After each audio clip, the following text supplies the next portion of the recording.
बिस्मिल्लाहिर्रहमानिर्रहीम। अच्छा बेटा, प्रेपरेशन ऑफ अल्काइल एल्काइल हमने डिस्कस किया था। उसके बाद नेक्स्ट हमारे पास है physical properties of alkyl halides. इसमें हमारे पास शॉर्ट क्वेश्चन जैसे एक दो हो सकते हैं, इम्पोर्टेंट तो बहरहाल नहीं है पेपर के हवाले से इस बीएससी के लेवल पे ना, लेकिन क्वेश्चंस हमारे ज़रूर हैं। पहले मैं आपको पॉइंट अंडरलाइन करा देता हूँ, फिर उसके हिसाब से जैसे ये दूसरी लाइन में लिखा है ना कि significantly increases it's molecular weight, कि अगर हम अल्केन जो है उसमें हेलोजन एटम जो है उसको रिप्लेस करें, यानी हम कंपेयर कर रहे हैं अल्केन को और अल्काइल हैलाइड को ना, कि अल्केन जो होगी उसमें जब हेलोजन आएगा तो उसका मालिकुलर वेट ज़्यादा हो जाएगा। तो इसका मतलब हमारे पास जो बॉइलिंग पॉइंट या डेंसिटीज़ हैं अल्काइल हैलाइड्स की वो ज़्यादा होंगी कॉरस्पॉन्डिंग अल्केन से, हाइड्रोकार्बन से ना। तो शॉर्ट क्वेश्चन यहाँ पे एक ये बनता है कि जनाब जो अल्केन्स हैं उनकी निस्बत से अल्काइल हैलाइड्स के बॉइलिंग पॉइंट या डेंसिटी ज़्यादा क्यों है। तो हम कहते हैं कि उसमें चूंकि हेलोजन एटम आता है, उस हेलोजन एटम के आने की वजह से उनकी मासेस ज़्यादा हो जाती हैं। तो मास ज़्यादा हुई तो साइज ऑफ द मालिकूल भी ज़्यादा हो गया, और उसकी वजह से उनके जो है ना वो लंदन फोर्सेस जो है वो ज़्यादा हो जाती हैं। तो मेल्टिंग पॉइंट बॉइलिंग पॉइंट भी ज़्यादा हो जाता है। एक सवाल हो गया जी। दूसरा सवाल ये कि अगर हैलोजन को फिक्स कर लें तो फिर भी बॉइलिंग पॉइंट चेंज होता है अगर आप कार्बन एटम को बढ़ाते जाएं, और अगर अल्काइल ग्रुप को फिक्स कर लें और हैलोजन को चेंज करते जाएं तो भी हमारे पास बॉइलिंग पॉइंट जो है वो इंक्रीज होता है। मतलब कहने का क्लोरीन को फिक्स कर लूं तो क्लोरीन के साथ मिथाइल लगाऊं, फिर इथाइल लगाऊं, फिर प्रोपाइल लगाऊं, तो जैसे जैसे नंबर ऑफ कार्बन एटम ज्यादा होते जा रहे हैं उसका बॉइलिंग पॉइंट, मेल्टिंग पॉइंट ज्यादा होता जा रहा है। इस तरह अगर अल्काइल ग्रुप फिक्स कर लो, जैसे मिथाइल ग्रुप को फिक्स कर लो, तो मिथाइल क्लोराइड का बॉइलिंग पॉइंट कम है, मिथाइल ब्रोमाइड का और ज्यादा है, मिथाइल आयोडाइड का और ज्यादा, एंड सो ऑन, इसी तरह चलता जाता है। जैसे उसने एग्जांपल दीजिए, मिथाइल क्लोराइड और मिथाइल ब्रोमाइड हैं या इथाइल क्लोराइड हैं, ये गैसेज हैं, लेकिन मिथाइल आयोडाइड जो है ये आपका लिक्विड है। ठीक हो गया। अच्छा, इसी तरह ये दो सवाल हो गए जी। एक सवाल आपका हो गया हाइड्रोकार्बन और अल्काइल हैलाइड के कंपैरिजन का। दूसरा सवाल आपका हो गया, तीन सवाल बल्कि हो गए। दूसरा सवाल हो गया कि अल्काइल ग्रुप फिक्स कर लिया जाए और हैलोजन को चेंज किया जाए तो बॉइलिंग पॉइंट में क्या फर्क पड़ेगा। तो डाउन द ग्रुप जाते हैं तो हम कहते हैं इंक्रीज होते हैं, यानी क्लोरीन से ब्रोमीन फिर आयोडीन, तो इंक्रीज होता जाता है। और तीसरा सवाल ये था कि मैं हैलोजन को आपका जो है ना वो फिक्स कर दूं और अल्काइल ग्रुप जो है उसको बढ़ाता जाऊं, तो उसमें नंबर ऑफ कार्बन एटम जैसे जैसे ज्यादा होते जाएंगे बॉइलिंग पॉइंट आपका ज्यादा होता जाएगा। आंसर वही है कि साइज ऑफ द मॉलिक्यूल ज्यादा हुआ, लंदन फोर्सेस ज्यादा हो गई पोलराइजेबिलिटी ज्यादा होने की वजह से। उसके बाद है जी branching involves either alkyl groups or the halogen itself lowers the boiling point, कि जो ब्रांचिंग जब आती है ना तो स्टेट चेन मालिकूल्स की निस्बत से जो ब्रांच्ड मालिकूल्स होते हैं इनके बॉइलिंग पॉइंट जो होते हैं वो कम होते हैं। ये आपने शायद उस चैप्टर में भी बात की हो, अल्केन्स वाले चैप्टर में भी, कि जितनी नंबर ऑफ ब्रांचिंग बढ़ाते जाएं आप उतने उसका बॉइलिंग पॉइंट जो है वो कम होता जाता है। इस चीज़ को आप एक्सप्लेन करने के इसका आंसर तो हम ये देते हैं कि जब ब्रांचिंग ज़्यादा होती है ना तो मालिकूल्स के दरमियान पैकिंग कम होती है, गैप्स ज़्यादा आ जाते हैं, और गैप्स की वजह से उनके दरमियान इंटरमालिकुलर फोर्सेज जो हैं, लंदन फोर्सेज हैं, वो वीक हो जाती हैं। और जो स्टेट चेन मालिक्यूल्स हैं उनमें गैप्स मिनिमम होते हैं, कम से कम होते हैं, जिसकी वजह से उनकी आपस में इंटरेक्शन जो लंदन फोर्सेस हैं वो ज़्यादा होती हैं और उनके बॉइलिंग पॉइंट भी ज़्यादा होते हैं। इसको अगर मैं थोड़ा सा विजुअली एक्सप्लेन कर लें,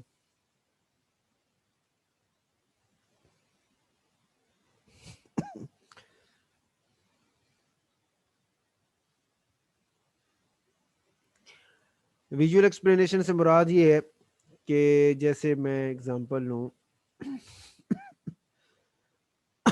ये आपका बॉक्स है, एक मिनट, ये दो सेम साइज के बॉक्स हैं, वॉल्यूम कह रहे सेम है। अब इसके अंदर मालिक्यूल्स मैं अरेंज कर रहा हूँ, सपोज ये स्टेट चेन में, तो स्टेट चेन में मालिक्यूल ऐसे आएंगे ना साथ साथ, दरमियान में जो वो गैप्स होगा वो कम से कम होता जाएगा।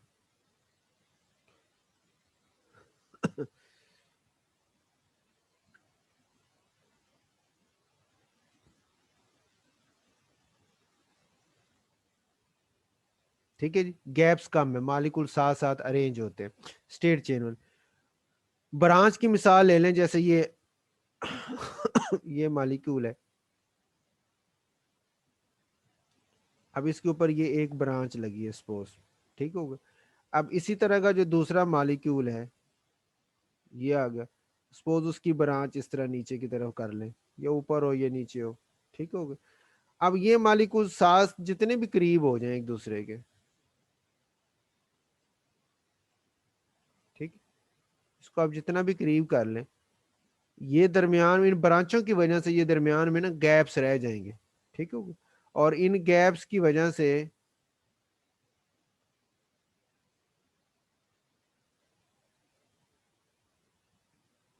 इन गैप्स की वजह से इनके दरमियान जो इंटरमालिकुलर फोर्सेस होंगी वो बहुत ज़्यादा वीक होंगी, थोड़ी होंगी, और लंदन फोर्सेस कमज़ोर हो जाएंगी, जिसकी वजह से इनके जो बॉलिंग पॉइंट होते हैं वो कम हो जाते हैं। तो हम उसका आंसर देते हैं कि due to inter molecular,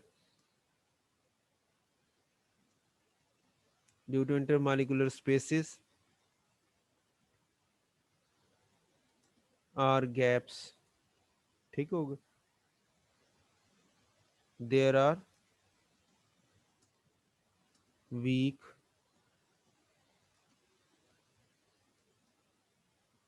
London dispersion force, या इंटरमालिकुलर फोर्सेस फिर कमज़ोर हो जाती, ठीक हो गई। एक सवाल ये हो गया, इसी को आगे उसने थोड़ा सा इस तरह भी एक्सप्लेन किया हुआ है कि in a group of isomeric alkyl halide, यानी का अल्काइल हाइड सेम ही हो, जैसे 3 कार्बन का, ये 4 कार्बन का हो, 4 कार्बन की स्टेट चेन में लें, यानी प्राइमरी उसका बॉइलिंग पॉइंट ज्यादा है, उसका सेकेंडरी का और कम है, टर्शरी का और कम है, ठीक हो गए। तो ये उसके यानी आपका ये शॉर्ट क्वेश्चन अलग से भी हो सकता है, ये प्राइमरी अल्काइल हैलाइड जो है, या इसको मैं अगर एग्जांपल दूं ना, ब्यूटेन, ब्यूटेन है ना आपके पास, तो उसकी एग्जांपल आप ले लें कि ये, बस सवाल तो वही है, जवाब भी आपका वही है, वह पूछने का अंदाज डिफरेंट हो सकता है। क्या आपसे कहें जी कि ये जी आपके पास फॉर एग्जांपल ये 1 क्लोरो, 1 पे है ना क्लोरो, 1 क्लोरो ब्यूटेन है, ठीक है जी। दूसरी ये आपके पास है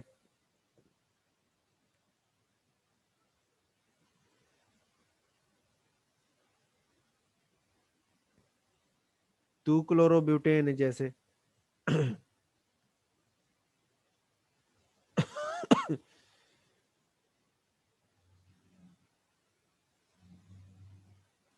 ठीक है जी।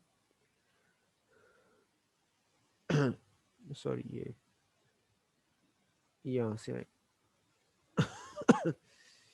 ये 2 क्लोरो ब्यूटेन है ना, सेकेंडरी अल्काइल हैलाइड बना हुआ, और सपोज करें ये टर्शरी अल्काइल हैलाइड है कि वो,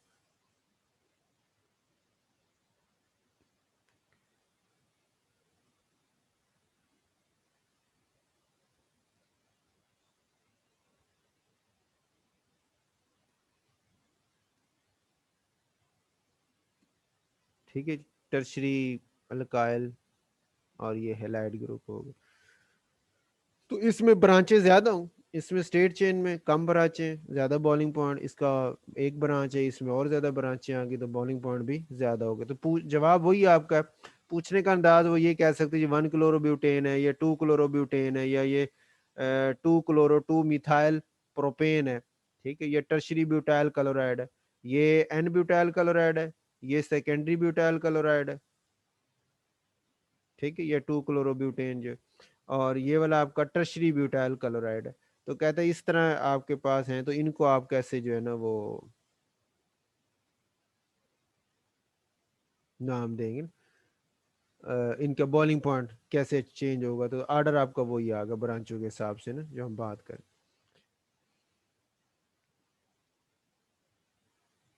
उसके बाद है जी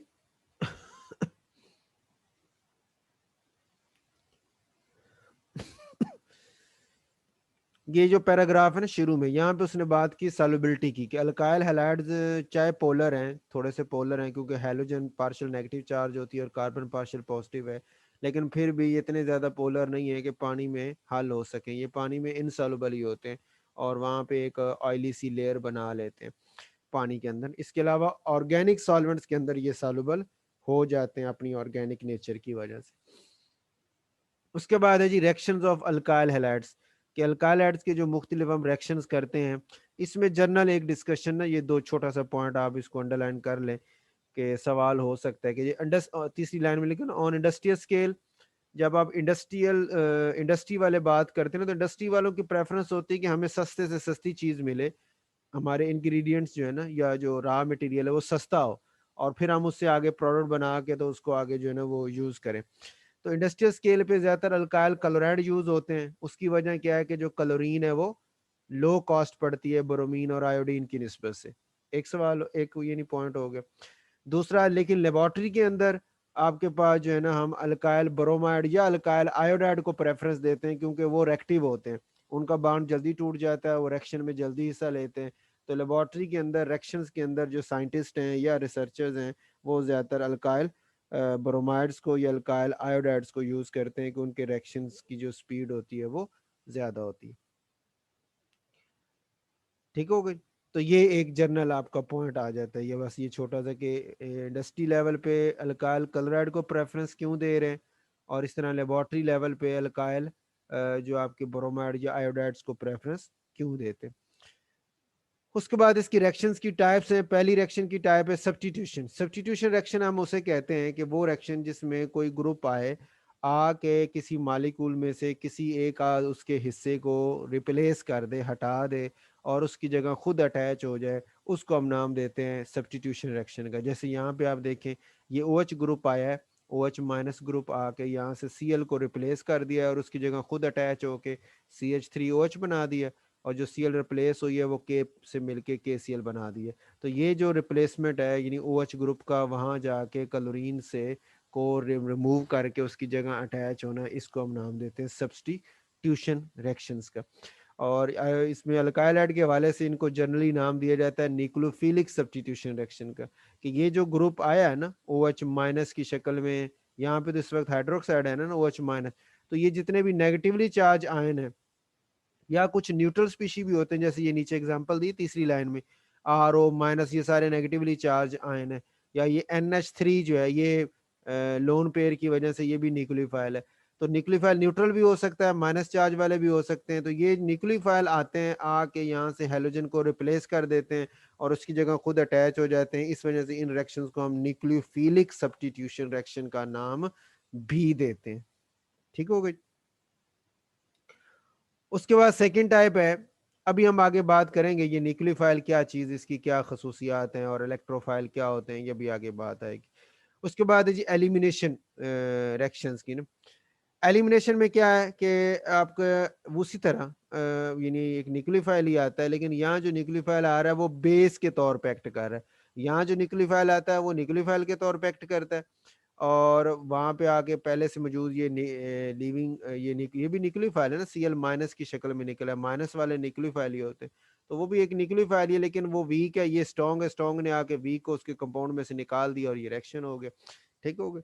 और बाज़ दफ़ा ये होता है कि जो आपका अटैकिंग ग्रुप आया है वो एक्ट करता है एज अ बेस। तो जो बेस आती है, तो फिर बेस आपको पता है वो न्यूक्लियोफाइल के तौर पे एक्ट, जो न्यूक्लियोफाइल के तौर पे एक्ट करता है ना, वो तो जाके अटैक करता है ना उस कार्बन पे जिसके साथ हेलोजन जुड़ी हुई है, और हेलोजन को निकाल के खुद वहां जुड़ जाता है। लेकिन जो बेस के तौर पे एक्ट करता है वो फिर कार्बन पे अटैक नहीं करता, वो उसके साथ जुड़ी हुई हाइड्रोजन जो होती है ना उस पे अटैक करता है, और हाइड्रोजन से H+ आयन को वो छीन लेता है। ठीक हो, यानी वो हाइड्रोजन वहां से H+ आयन की शक्ल में निकाल देगा, तो हाइड्रोजन भी निकल गई, हेलोजन भी निकल जाता है, और दरमियान में वहां पे डबल बॉन्ड बन जाता है। ऐसे रिएक्शंस को हम नाम देते हैं एलिमिनेशन रिएक्शंस का। ये रिएक्शन कब होते हैं? जब आपका अटैकिंग रीजन जो है वो बेस के तौर पे एक्ट कर रहा होता है। अभी आगे बात करेंगे ये न्यूक्लियोफाइल और बेस में भी क्या डिफरेंस आता है, वो भी बात आ जाएगी।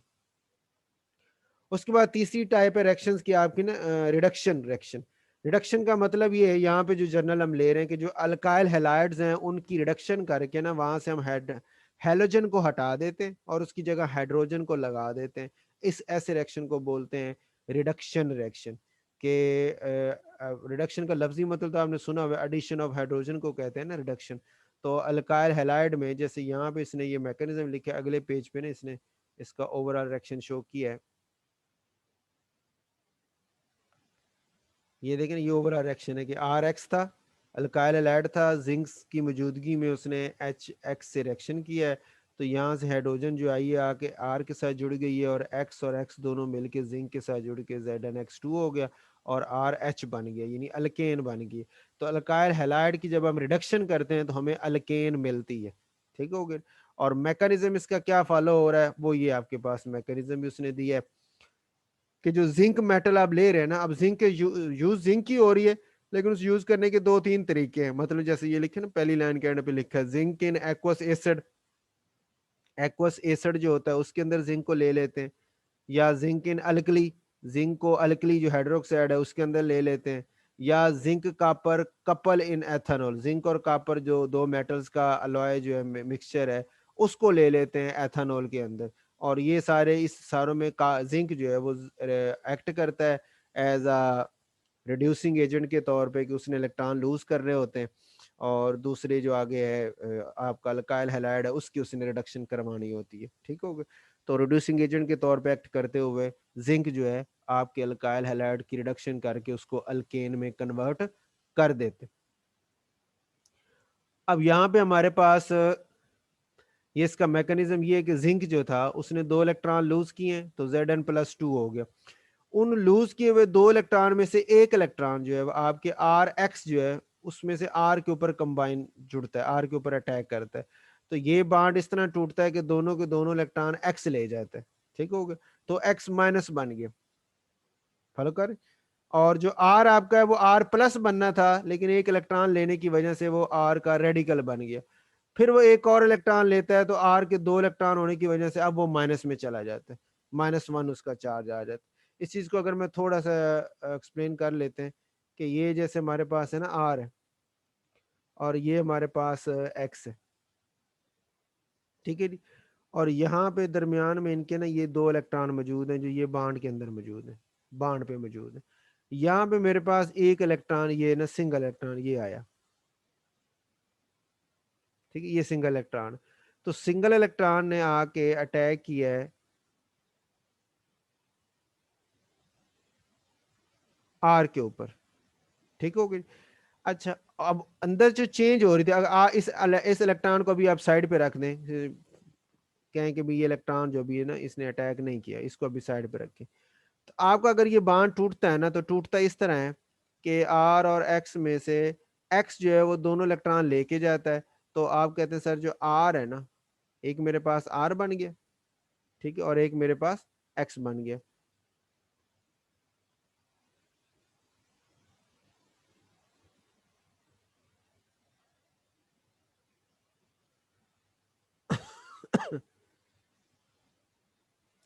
तो जो आर बनेगा वो प्लस चार्ज के साथ है। ठीक है। और जो एक्स बनेगा वो माइनस चार्ज के, ये दोनों इलेक्ट्रॉन जो है ये दोनों के दोनों एक्स लेके गया है यहाँ से ना। ठीक है। ये दोनों के दोनों इलेक्ट्रॉन एक्स लेके यहाँ से निकल गया। तो जिसकी वजह से एक्स माइनस हो गया, अपना इलेक्ट्रॉन तो लेके आया ना, आर का भी लेके आया, इस वजह से एक्स माइनस बना हुआ है और आर प्लस था। ठीक हो गया।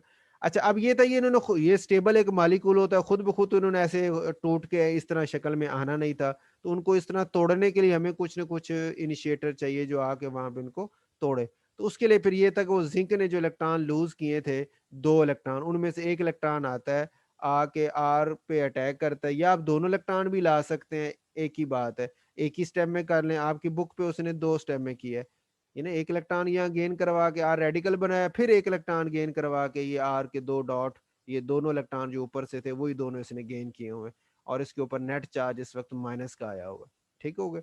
तो दोनों इकट्ठे भी हो सकते हैं आपके, और नहीं तो फिर आप जो है ना वो इसमें एक दो स्टेप्स में भी कर सकते हैं। मैं इकट्ठे का भी कर लेता हूँ, पहले मैं स्टेप्स का कर लूँ।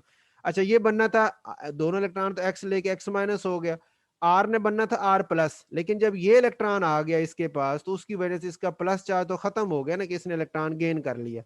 ठीक होगा, तो जो इसने इसके ऊपर प्लस इसलिए था कि इसने अपना इलेक्ट्रॉन एक्स को दिया था, वो इलेक्ट्रॉन को इसको यहाँ से मिल गया, तो इसलिए आर के ऊपर जो प्लस चार्ज है वो खत्म हो गया। चार्ज तो खत्म हो गया, लेकिन एक इलेक्ट्रॉन हम इसके ऊपर शो करते हैं। वो क्यों शो कर रहे हैं? कि ये रेडिकल की शक्ल में ना एक अनपेड इलेक्ट्रॉन इसके पास मौजूद है। इसी में फिर एक और इलेक्ट्रॉन आप लेके आते हैं।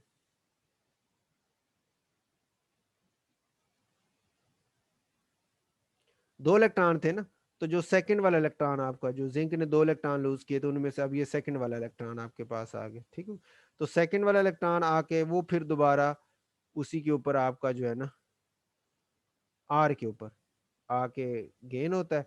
गेन होगा तो अब आर के पास दो डॉट हो जाएंगे।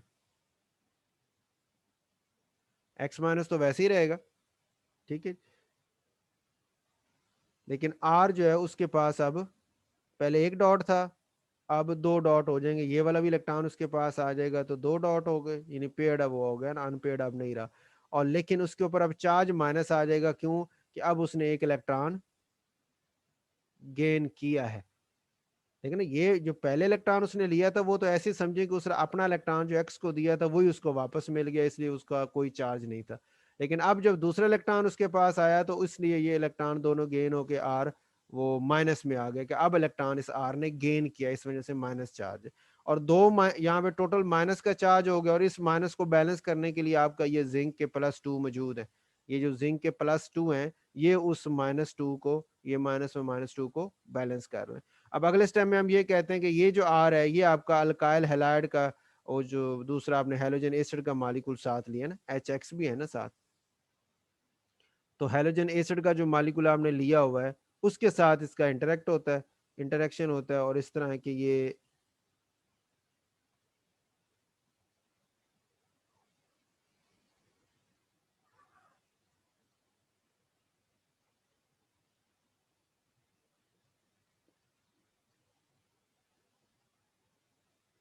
ठीक है, HX के साथ इसका इंटरेक्शन होता है।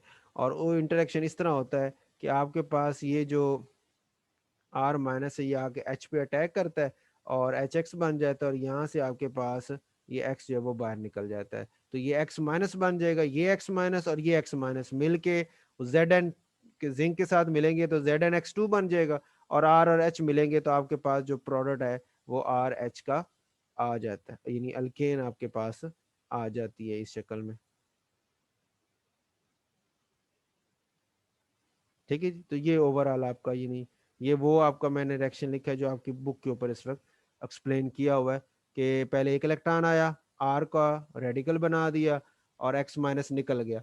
फिर आर रेडिकल के एक और इलेक्ट्रॉन, दो थे ना यहाँ पे, दूसरा इलेक्ट्रॉन आया, वो गेन होकर आर माइनस बना दिया। इस आर माइनस ने फिर HX जो है उसमें से हाइड्रोजन पे अटैक करके RH बना लिया, और एक्स माइनस अलग हो, ये एक्स माइनस और ये पहले जो एक्स माइनस, ये दोनों एक्स माइनस जो है वो उस ZN+2 से मिलके ZnX2 बना देते हैं। ये आपका ओवरऑल रिएक्शन है। और अगर मैं इसको इकट्ठा लिखूं, इसी स्टेप को, जो दो इलेक्ट्रॉन दो स्टेप्स में किए हैं, तो यही वाला पॉइंट आप यहाँ से यहाँ तक डायरेक्ट भी आ सकते हैं, अगर आप इसमें ये एक इलेक्ट्रॉन की बजाय दो इलेक्ट्रॉन कर लें, मतलब, और दोनों ऑप्शन ठीक है आपकी, उसमें कोई प्रॉब्लम नहीं है कि आप कहें कि नहीं जी एक वक्त में एक ही होना चाहिए, ज़रूरी नहीं है। ठीक हो गया, तो मैं यहाँ पे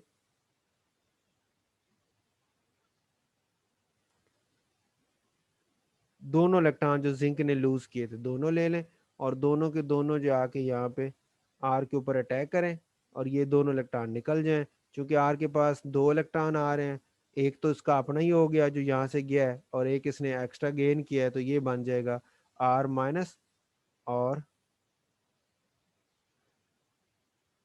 एक्स माइनस, ये वाला आपका प्रोडक्ट बन जाएगा। ठीक है, आर माइनस भी आएगा, एक्स माइनस भी, फिर अगला स्टेप आपका वही HX के साथ RH बना देंगे। तो ये ओवरऑल इसका मैकेनिज्म हो सकता है। और ओवरऑल रिएक्शन जो है उसको हम,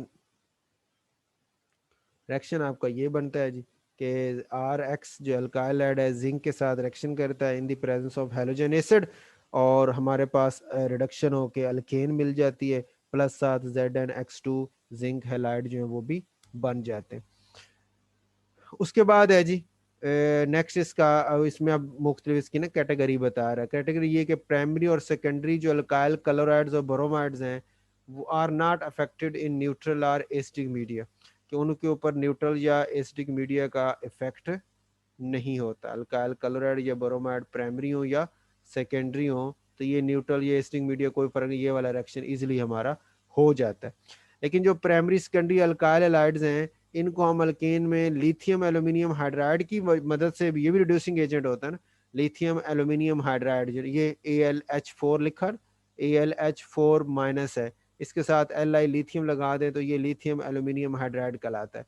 तो ये यूज होता है प्राइमरी और सेकेंडरी अल्काइल हैलाइड जो है उनकी रिडक्शन के लिए। इस तरह सोडियम बोरोहाइड्राइड भी रिड्यूसिंग एजेंट है, उसको भी यूज किया जा सकता है, और वो सेकेंडरी और टर्शरी हैलाइड जो हैं उनके लिए यूज होता है, प्राइमरी के लिए वो इस्तेमाल नहीं होता, यानी उसके लिए उसकी इतनी फिजिबिलिटी नहीं बनती रिएक्शन की ना। और अटैक में दोनों सेम है। सोडियम बोरोहाइड्राइड में ये होगा ना कि बी हो जा, एल्यूमिनियम की जगह बी होगा, बाकी इसी तरह H3 भी आएगा, और H यानी ये H4 के साथ है ना, तो वो एल्यूमिनियम के साथ है, वो बोरोन के साथ है। मतलब मैं अगर इसका यहाँ स्ट्रक्चर लिख दूँ ना, तो जो लिथियम एल्यूमिनियम हाइड्राइड है वो इस तरह LiAlH और ये 4 आ गया, ये लिथियम एल्यूमिनियम। और जो सोडियम बोरोहाइड्राइड है वो NaBH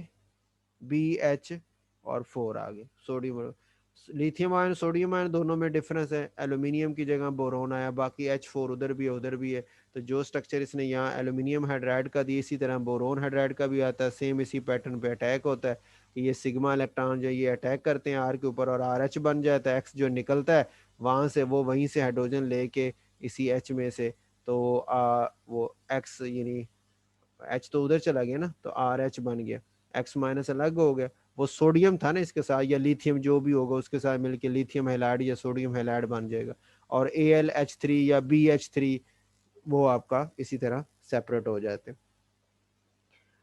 लास्ट में है जी कि जो प्राइमरी सेकेंडरी और टर्शरी अल्काइल आयोडाइड्स हैं या टर्शरी अल्काइल ब्रोमाइड्स हैं, इनको हम कैटालाइटिक हाइड्रोजिनोलाइसिस, ये अब एक अलग रिएक्शन की टाइप्स आती है, इसको शॉर्ट क्वेश्चन के तौर पे भी आप मार्क कर सकते हैं कि आपकी जो कैटालाइटिक हाइड्रोजिनोलाइसिस का रिएक्शन क्या होता है। तो ये हम कहते हैं हाइड्रोजिनोलाइसिस, तो ब्रेकेज को कहते हैं ना, और हाइड्रोजिनो मतलब एडिशन ऑफ हाइड्रोजन भी है और साथ ब्रेकेज जो बाड भी है। तो यहाँ पे यही हो रहा है कि R और X का बाड टूट रहा है, लेकिन इन दोनों में हाइड्रोजन ऐड भी हो रही है, एक हाइड्रोजन R पे ऐड हो रही है, एक हाइड्रोजन X पे ऐड हो रही है। तो R पे ऐड होके RH हो गया, X पे ऐड होके HX हो गया। और कैटलिसिस में हम लेते हैं प्लेडियम और चारकोल, जो है ये कैटलिस्ट के तौर पे यूज होता है, प्लस इसमें हीट भी होती है, अमूमन हीट भी हमें करना पड़ता है फिर जाके ये रिएक्शन मूव करता है, ठीक होगा। और इस प्लेडियम चारकोल की जगह हम राने निकल जो है उसको भी यूज कर सकते हैं, और वो भी हमें इसी तरह का प्रोडक्ट यानी अल्केन का और HX इनके प्रोडक्ट हमें दे देते। तो क्वेश्चन आपका अब याद रखने वाली बात ये थी कि अल्काइल हैलाइड से अल्केन बनानी हो तो आपने लिखना है कि जिंक के साथ रिएक्शन करवा दें HX की मौजूदगी में। एक्स ये इस एक्स में ये पॉइंट आप ध्यान में रखें कि अगर यहाँ पे जो अल्काइल हैलाइड आपका उसमें जो हैलोजन होगा आपने इधर भी वही रखना है। अगर वहाँ क्लोरीन है तो यहाँ भी क्लोरीन लें, ब्रोमीन है तो ब्रोमीन लें, आयोडीन है तो आयोडीन लें, ताकि आपका एंड वाला प्रोडक्ट जो वो इजीली ZnI2 या ZnBr2 या ZnCl2 बन सके, ठीक हो गई। दूसरा इसी रिडक्शन को तरीकेकार में आप aluminium sodium lithium aluminium hydride को भी यूज कर सकते हैं, या सोडियम बोरोहाइड्राइड जो उसको भी यूज किया जा सकता है। और तीसरे नंबर दो, एक जिंक जिंक और एसिड हो गया, दूसरा लिथियम एल्यूमिनियम हाइड्राइड हो गया, तीसरा सोडियम बोरोहाइड्राइड हो गया, और चौथो ये हाइड्रोजिनोलाइसिस हो गया। चार तरीके हैं जिससे आप एक अल्काइल हैलाइड को सिंपल अल्केन में कन्वर्ट कर सकते हैं। तो ये रिएक्शन आपका ज्यादातर इस्तेमाल होगा कन्वर्जन वगैरह के, जब सवाल आते हैं ना मालिकुल फलां से फलां को बनाए, तो उस केस में हमने किसी स्टेप पे अल्काइल हैलाइड से अल्केन बनानी हो तो फिर हम इस स्टेप्स इनमें से किसी मेथड को यूज करके हम बना सकते हैं। उसके बाद है रिएक्शन विद मेटल्स। मेटल्स के साथ भी इनका रिएक्शन है अल्काइल हैलाइड का, उसमें दो कैटेगरी हैं। इन कंपाउंड्स को हम नाम देते हैं ऑर्गेनो मेटालिक कंपाउंड, यानी ऑर्गेनिक का पार्ट भी उस मालिक्यूल में मौजूद है और मेटल का पार्ट भी मौजूद है, इसलिए उनको ऑर्गेनो मेटालिक कंपाउंड्स का नाम देते हैं। उसमें दो क्लासेस बड़ी मशहूर हैं, एक हम कहते हैं organo lithium compounds, organo lithium compounds, lithium के साथ ये कंपाउंड होते हैं। जैसे ये मिथाइल क्लोराइड है, लिथियम से रिएक्शन करवाएंगे ईथर की मौजूदगी में, और ये टेम्परेचर भी काफ़ी लो है तो अल्काइल लिथियम बन जाता है प्लस लिथियम क्लोराइड है।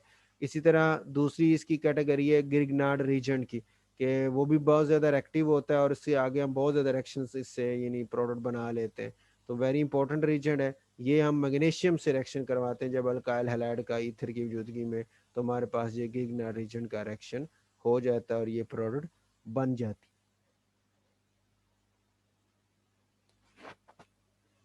ठीक हो गई।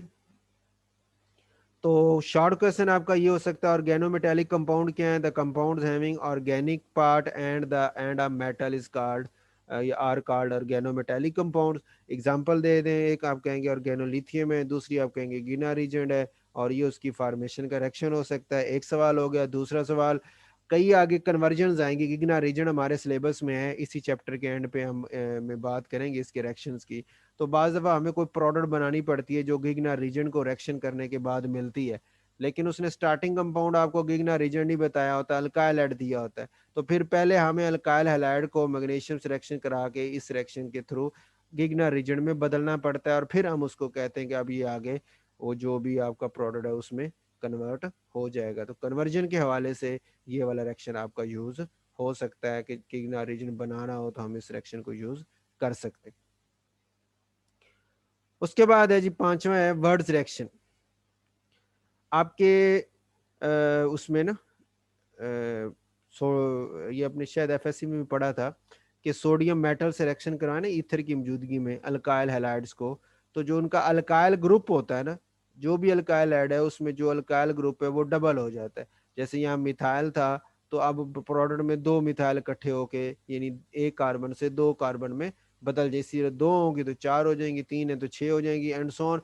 तो यानी कार्बन के अल्काइल ऐड में मौजूद कार्बन को डबल करना हो तो हम ये वर्ड्स रिएक्शन को इस्तेमाल कर सकते हैं। वो क्या होता है, सोडियम मेटल से रिएक्शन कराएं ईथर की मौजूदगी में तो अल्काइल ग्रुप आपका डबल हो जाएगा, प्लस साथ NaCl बन जाएगा। ये इसने मैकेनिज्म दिया है। मैकेनिज्म इसका ये है कि एक सोडियम की मेटल आती है, वो इलेक्ट्रॉन लूज करती है और CH3 को गेन करवा देती है, दूसरी सोडियम की मेटल क्लोरीन को गेन करवा देती है, दोनों का दरमियान में से बॉन्ड टूट जाता है। तो CH3 ने जो गेन किया वो CH3 माइनस हो गया, साथ सोडियम आयन अटैच हो गया। जो Cl ने गेन किया वो Cl माइनस हो गया और उसके साथ भी एक सोडियम आयन अटैच हो गया। तो ये एक आपका प्रोडक्ट यहाँ NaCl का एक मालिक्यूल आ गया। और ये जो मिथाइल सोडियम आपका मिथाइड बना ना, नेगेटिव आयन जो बना हुआ है, ये फिर अल्काइल ऐड के दूसरे मालिक्यूल के साथ इंटरेक्ट करता है। इस तरह के ये जो नेगेटिव पार्ट है ये जाके उस अल्काइल ऐड की जो कार्बन वो पार्शियल पॉजिटिव चार्ज होगी ना, हाइड्रोजन तो पार्शियल नेगेटिव होगा और ये पार्शियल पॉजिटिव होगा, तो नेगेटिव ने पार्शियल पॉजिटिव पे अटैक किया और उसके साथ जुड़ के ये आपकी चेन बन गई, और वो जो सोडियम उधर से फ्री हुआ, इधर से क्लोरीन फ्री हुई, वो मिलके NaCl बना दिया। तो ये आपका आपका मैकेनिज्म हो जाता है। और ओवरऑल रिएक्शन लिखें तो आप लिखेंगे मिथाइल क्लोराइड प्लस 2 सोडियम, और एरो दे के ये इथेन लिख देंगे प्लस 2 NaCl, एक ऊपर बना था एक नीचे, तो दोनों को इकट्ठा मिला लें तो 2 NaCl, ये आपका ओवरऑल रिएक्शन हो जाता है। अच्छा, अगर आपके पास जो अल्काइल हैलाइड है वो एक से ज्यादा टाइप्स के इकट्ठे हुए हैं तो फिर आपके पास प्रोडक्ट भी एक से ज्यादा टाइप्स के बनेंगे। एक ही टाइप के हैं तो फिर तो वही आपस में रिएक्ट करेंगे ना, तो डबल हो जाएंगे। लेकिन एक से ज्यादा है तो फिर ये दो, एक चांस ये कि ये वाला एक कार्बन वाला मालिक्यूल है ये आपस में ही मिलके डबल हो जाए, यानी एक कार्बन से दो कार्बन का मालिक्यूल बन जाए। दूसरा चांस ये दो कार्बन वाला आपस में डबल हो जाए तो दो से चार का बना दे, ठीक है। और तीसरा चांस है ये दोनों आपस में मिक्सअप हो जाए, तो दो इधर से और एक इधर से, तो आपके पास तीन कार्बन वाला मालिक्यूल मिल जाएगा। तो एक से ज्यादा अगर अल्काइल का मिक्सर आप ले लेंगे वर्ड्स रिएक्शन के अंदर तो फिर आपको एक अल्केन नहीं मिलती बल्कि एक से ज्यादा टाइप्स की अल्केन्स हासिल होती हैं। ठीक हो गया। तो इस केस में फिर हमारे लिए ये इतना ज्यादा रिएक्शन फ्रूटफुल नहीं रहता कोई कंपाउंड बनाने के हवाले से ना, जब मिक्सचर हो। सिंगल कंपाउंड हो तो फिर हमारे लिए ठीक है कि हम कोई ना कोई एक आध प्रोडक्ट बना लेते हैं। और वेरी इंपॉर्टेंट पॉइंट है कि words reaction generally fails with tertiary alkyl, tertiary alkyl halide के साथ इसका रिएक्शन नहीं हो पाता। उसकी रीजन आप ये भी दे सकते हैं कि यहाँ सोडियम मेटल इलेक्ट्रॉन लूज करना है और इसने गेन करना है, ठीक हो गया। और अल्काइल ग्रुप ने गेन करना, अगर ये टर्शरी अल्काइल हैलाइड हो तो उसमें अब जो कार्बन है, टर्शरी कार्बन जो है जिसके साथ हेलोजन जुड़ा हुआ है, उसको गेन करवाना है। तो वो कैसे कराएंगे, उसके गिर्द इतने बड़े बड़े लार्ज बल्कि ग्रुप्स मौजूद होते हैं, तो वो अप्रोच, एक तो अप्रोच नहीं करने देंगे, अगर अप्रोच कर भी लें तो उन इलेक्ट्रॉन बड़े बड़े जो लार्ज बल्कि ग्रुप्स हैं, इलेक्ट्रॉन डोनेटिंग ग्रुप्स होते हैं ना इस तरह के, तो इलेक्ट्रॉन डोनेटिंग ग्रुप्स की डोनेशन की वजह से उस कार्बन की इलेक्ट्रॉन गेन करने की पावर बहुत ज़्यादा कम होती है और वो आसानी से इलेक्ट्रॉन गेन नहीं करेगा। ठीक हो गया। तो इस वजह से हम कहते हैं कि वर्ड्स रिएक्शन जो है वो टर्शियरी अल्काइल हैलाइड्स के ऊपर फेल हो जाते हैं। छठा पॉइंट है जी फ्रीडल काफ्स रिएक्शन जो है, फ्रीडल काफ रिएक्शन, ये भी आपने उसमें एफएससी में पढ़े होंगे बेंजीन वाले चैप्टर में ना, कि आपने अल्काइल जो बेंजीन है उसके ऊपर अगर अल्काइल ग्रुप लगाना हो तो उसके लिए अल्काइल हैलाइड को यूज़ करते हैं। एल्यूमिनियम क्लोराइड लेवस एसिड की मौजूदगी में ये रिएक्शन होता है और जो अल्काइल ग्रुप होता है वो बेंजीन के ऊपर अटैच होकर इस तरह हमारे पास अल्काइल सब्स्टिट्यूटेड एरोमेटिक कंपाउंड बना देते हैं। लास्ट रीअरेंजमेंट के जो आपके पास आपकी अल्काइल हैलाइड है, चूंकि इसमें कार्बोकैटायन बन सकता है ना अगर हेलोजन निकाला जाए, तो कार्बोकैटायन जो होता है वो स्टेबिलिटी हासिल करने के लिए रीअरेंज होता रहता है। तो इसकी वजह से हम कहते हैं उस रीअरेंजमेंट की वजह से हमें एक से ज्यादा प्रोडक्ट मिल जाते हैं। यहाँ भी उसने ये किया, ये प्रोपाइल क्लोराइड था, प्राइमरी अल्काइल हैलाइड है ये, लेकिन जब उसको हीट करके हेलोजन निकाल दिया तो कार्बोकैटायन तो प्राइमरी बना, लेकिन ये इतना स्टेबल नहीं, जबकि यहाँ पे इसके सेकेंडरी कार्बन भी मौजूद है, तो फिर ये आपस में खुद ब खुद शिफ्ट होकर सेकेंडरी कार्बन पे चला जाता है और फिर जो क्लोरीन आपके पास वही जो साथ पहले रिमूव हुई थी अब वही उसमें आके ऐड होके ये वाला प्रोडक्ट बना, यानी 1 क्लोरोप्रोपेन जो है उसको आप 2 क्लोरोप्रोपेन में बदल लेते हैं बाई हीटिंग ओनली, सिर्फ हीट करने से वो चेंज हो जाता है कि उसकी रीअरेंजमेंट हो जाती है। ठीक हो गया। इस तरह ये कार्बन देखें, ये हेलोजन जुड़ा है CH2 के साथ, ये प्राइमरी कार्बन है, तो ये प्राइमरी अल्काइल हैलाइड है, लेकिन जब ये प्राइमरी कार्बोकैटायन बना तो उसने अपने आप को रीअरेंज कर लिया और कार्बोकैटायन को ले गया ये सेंटर वाली जो टर्शरी कार्बन है वहां के ऊपर, तो हेलोजन जब आएंगे तो यहीं पे आके अटैच हो जाएंगे और ये आपका प्रोडक्ट बन जाता है। ठीक हो। तो मतलब हम एक ही अल्काइल हैलाइड के मालिक्यूल को अगर थोड़ा सा रीअरेंज करना हो तो हम उसको हीट करके उसकी रीअरेंजमेंट को हासिल करके तो हम वहाँ पे प्रोडक्ट हासिल कर सकते हैं। ठीक है। तो सिंपली आपके पास अब ये सवाल भी आ गया कि अगर इस तरह की कन्वर्जन हो, जैसे इसका मालिकूल का स्ट्रक्चर दे दे या नाम लिख दे और क्या उससे ये वाला कंपाउंड बनाया, दोनों को कंपेयर करें तो हम कहेंगे हेलोजन यहाँ भी है, हेलोजन यहाँ भी है। ठीक हो गया। तो फिर मैं इसको सिंपल हीट कर लूँ अगर ईथर की मौजूदगी में, तो हीटिंग की वजह से मैं इसको रीअरेंज करके ये प्रोडक्ट बना सकता। ठीक हो गया। तो एरो में आपने जब इस तरह का कन्वर्जन लिखेंगे तो एरो के ऊपर आपने ना रीअरेंजमेंट का वर्ड जरूर लिख देना है कि ये जी रीअरेंजमेंट हुई है मेरे हीट करने से और यहाँ से यहाँ तक प्रोडक्ट आपका आ गया। ठीक हो गया।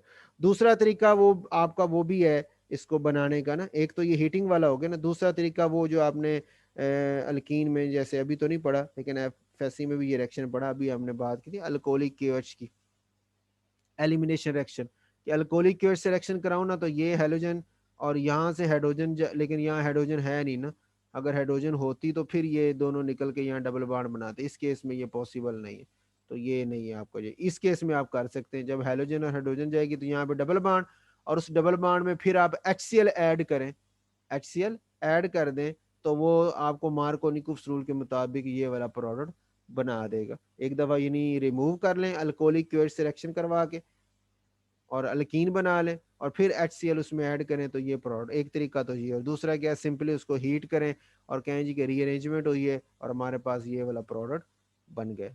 ठीक हो गए। तो यही वाली रीअरेंजमेंट हम कर सकते हैं in the presence of cattle, जैसे एल्यूमिनियम क्लोराइड को भी एज ए कैटलिस्ट हम यूज़ कर सकते हैं, तो फिर हमें इतनी ज़्यादा हीट करने की जरूरत नहीं पड़ती और ये वाला कैटलिस्ट खुद ब खुद ही उनको रीअरेंज करके ले जाता है और स्टेट चेन वालों को ब्रांच में कन्वर्ट कर देता है। ठीक हो गया। तो ये हमारा ओवरऑल इसका रिएक्शन बन जाता है।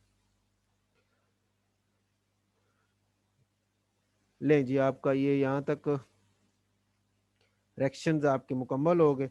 नेक्स्ट है इसका ना एलिफेटिक सब्स्टिट्यूशन और न्यूक्लियोफिलिक सब्स्टिट्यूशन रिएक्शन, ये ज़रा डिटेल से बात करने वाले हैं, तो ये फिर कल इंशाल्लाह स्टार्ट करेंगे SN1 SN2 रिएक्शन और इनकी एक्टिविटीज़ के हवाले से भी कुछ डिस्कशन हो जाएगी उम्मीद है। कल सब्स्टिट्यूशन रिएक्शन हमारे उम्मीद है कि हो जाएंगे और कल आपका मंडे है जी, और ट्यूसडे को इंशाल्लाह ये आपका जो एलिमिनेशन रिएक्शन है ना उसको कर लेंगे। और उम्मीद है इस वीकेंड तक ना, तो आपका ये मैं चैप्टर जो है ना ट्यूसडे और वेनसडे वेनसडे या थर्सडे तक इंशाल्लाह ये चैप्टर आपका अल्काइल एड वाला ख़त्म हो जाएगा। तो सेक्शन वन में आपके जो है ना वो एक कितने तीन चैप्टर हो गए, एक अल्काइल एड वाला आपका हो गया, एक आपने वो अल्केन्स वाला कर लिया हुआ साइक्लोन दो हो गए, एक बेसिक कंसेप्ट वाला आपने कर लिया तीन हो गए, और एक नॉमेनक्लेचर वाला भी मैंने करवा दिया। तो चार चैप्टर आपके सेक्शन वन में से हो जाते हैं। ठीक हो गए। उसके बाद फिर इसके हम जो है ना वो सेक्शन टू जो है वो फिर आप स्टार्ट कर लें, तो उसमें फिर आपका हो जाएगा। तो फिर इंशाल्लाह ये चैप्टर ख़त्म हो जाए तो फिर देख लेंगे नेक्स्ट जी क्या करेंगे। ओके, अल्लाह हाफिज़।